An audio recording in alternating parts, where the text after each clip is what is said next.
Hey, my legion, how y'all doing today? Take two. I screwed up the other take, so um, I have a whole big bunch of movies to review, a mega movie review of four movies. All movies I saw were on Epix on demand, and the first one is an erotic werewolf in London, an hour and 9 minutes or 69 minutes, which is kind of weird because there's lots of fooling around in this movie, and mainly just and it's all women fooling around with other women in this one.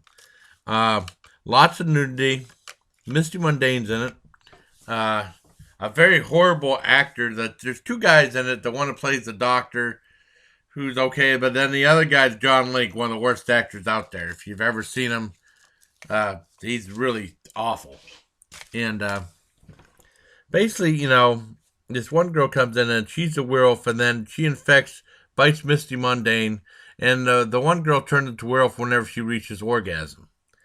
And basically, there's a little bit of a story there. It's in London somewhat, and they show this one tabloid called the Daily Limey, and that guy John Link is telling the girl that he needs for her to interview this vampire lady, and then it's supposed to be a newsroom, and it's in some guy's living room. It's really low budget. I mean, this is on a paid channel, made in 2006. And then she goes and she interviews that one girl that's a vampire. I mean, not a vampire, werewolf. And they she tells them that all of London is my prey and stuff like that. And she said, "Do you believe in religion?" And she said that she chases down whiskey with holy water, which I like that line. And whenever she changes into werewolf, they just show her like she has nails and she has hair right there in her arm. She walks real weird, and they blur the image. The image look is all blurry.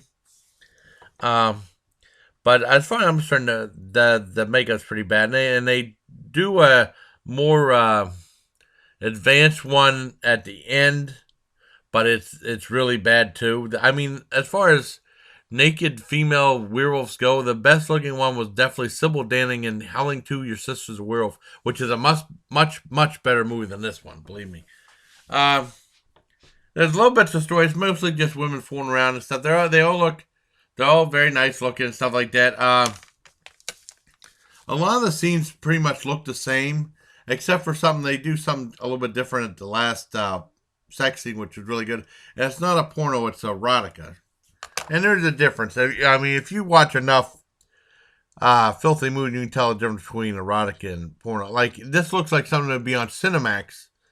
And then I remember people used to call it Skinemax because they showed a lot of these raunchy movies.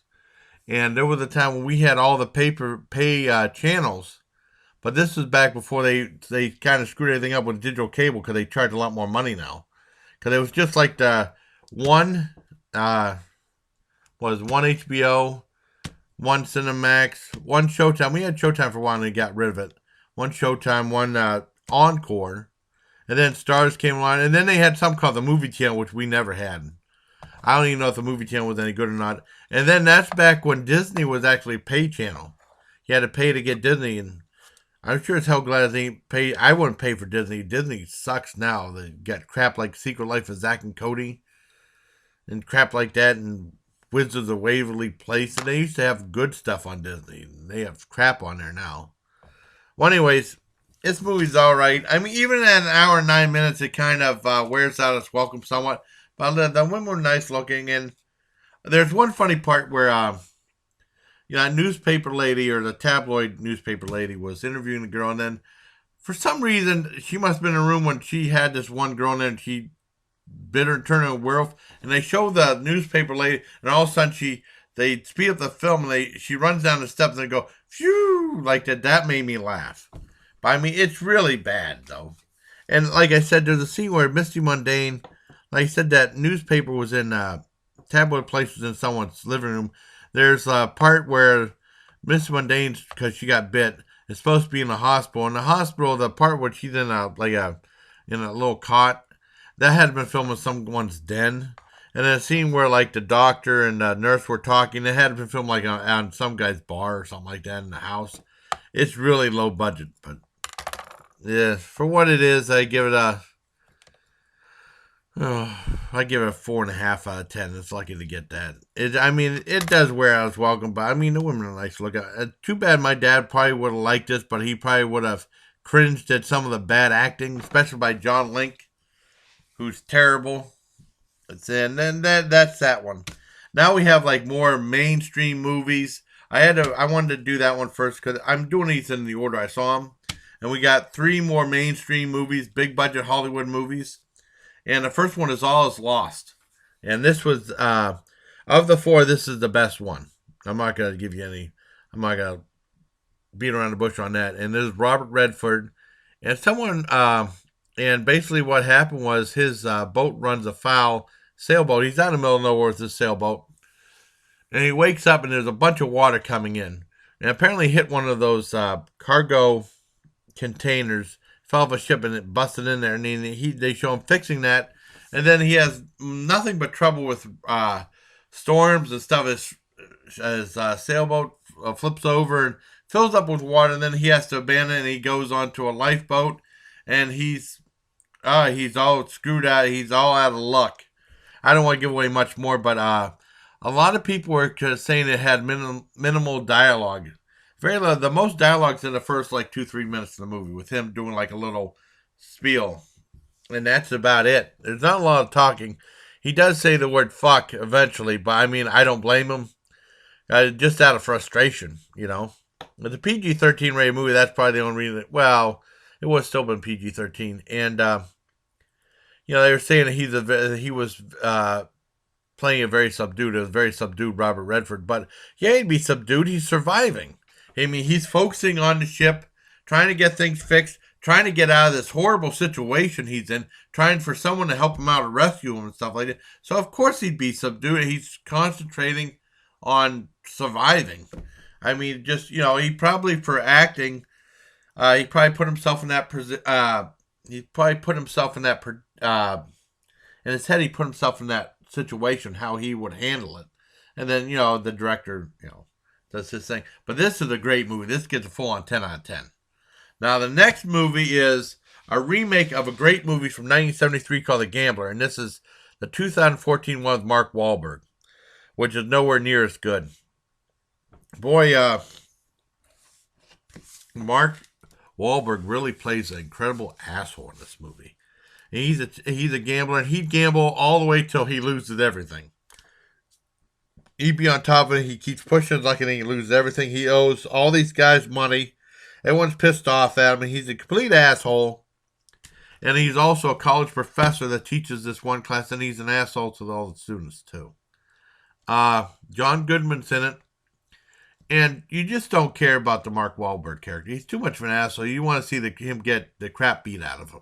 At least, or, you know, and when everything resolves itself, is like that, you know. John Goodman says something good at the very, very end that I like, but this is nowhere near as good as James Caan one from 1973, which was awesome.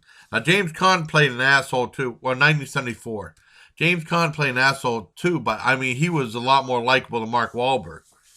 I mean, in the James Caan one, it kept you interested all the way through. Whenever they had, like, with Mark Wahlberg, whenever they show stuff in the college, it completely is different from the rest of the movie. You know what I mean? It completely throws things off. And I didn't really care for this movie at all. He was too much of a jerk in it. I'd probably give this 3 out of 10, and that's about it. That's about as much as I give it. Now, the next one is Mortdecai with Johnny Depp. And this is the one that came out in January 23rd. And the one thing with Hollywood is usually they have like blocks. They release movies depending on the month a lot of times. You know, during the summer, they have the summer blockbusters, of course. And in November and December, that's when they release a lot of their more Oscar-worthy competitors, things that they feel might win Best Picture. Because they say that the Academy, who does the Academy Awards, has a very short memory. They just remember movies in November and December, and they forget about movies throughout the rest of the year, except for like special effects and sound effects and stuff like that. Like technical stuff, they focus on the summer blockbusters. But that's how it is. And then January and February are when the movie companies release like the movies they don't have much faith in. The dogs is what they call it. And then Mortdecai was released January 23rd. I remember watching commercials for this with Dad, my dad, and he was saying like it looked like he's just doing the Inspector Clouseau. It looks like this might be like a takeoff of the Pink Panther. In a way, it kind of is. It's kind of like a cross between Pink Panther and uh, James Bond, but done like those crime caper comedies like Snatch or Lock, Stock, and Two Smoking Barrels, something like that, kind of, but with the Pink Panther cartoonish, real cartoonish look to it. Uh, but Johnny Depp is not an Inspector Clouseau. He's an art dealer and not a very honest one. And basically, he knows one inspector who actually likes his wife, played by Gwyneth Paltrow. And then what he does is he helps out the inspector, gives him information on like stolen things or stuff, artwork and stuff like that. And he does it, and he lets him pretty much just Johnny Depp just do his art dealing and stuff like that, even though if they're somewhat dishonest. And it's a comedy. Some of it's funny, some of it's not. I like the brightness of it, the energy, the enthusiasm of it. It seems like it wants you to have a more fun time than what the movie is. It seems like the movie seems to want to be more fun than it really is. You know, everybody gives it their all. There's some funny parts. I did like it. I didn't love it, but I did like it. And there's scenes where like there's transition scenes where they show him flying, and it has a big letter where he flies to. I like how they do the computer animation in that. There are some laughs. Uh, it's only so. Like I said, they're basically looking for this stolen painting because they show him, ripping off this one, and there's a big fight in this one bar at the beginning. And this one lady has this painting called the Goya, and this guy stabs her in the back and steals the painting, and then when he leaves, someone hits him on the head and they take the painting, and then it's up to Johnny Depp with the help from the inspectors try to locate the painting. And that's pretty much the whole movie. They go all over the place. Russia, the United States. Jeff Goldblum's in it, which is really cool. I liked the movie. I didn't love it. I'd probably give it a very mild, very, very mild 7 out of 10. But it is entertaining enough, but just, I don't know. It's only so. But 7 out of 10 is not too bad. So, there you have my reviews of Erotic Werewolf in London, All Is Lost, The Gambler, and Mortdecai. So until next time, bye, please. Take care, my legion.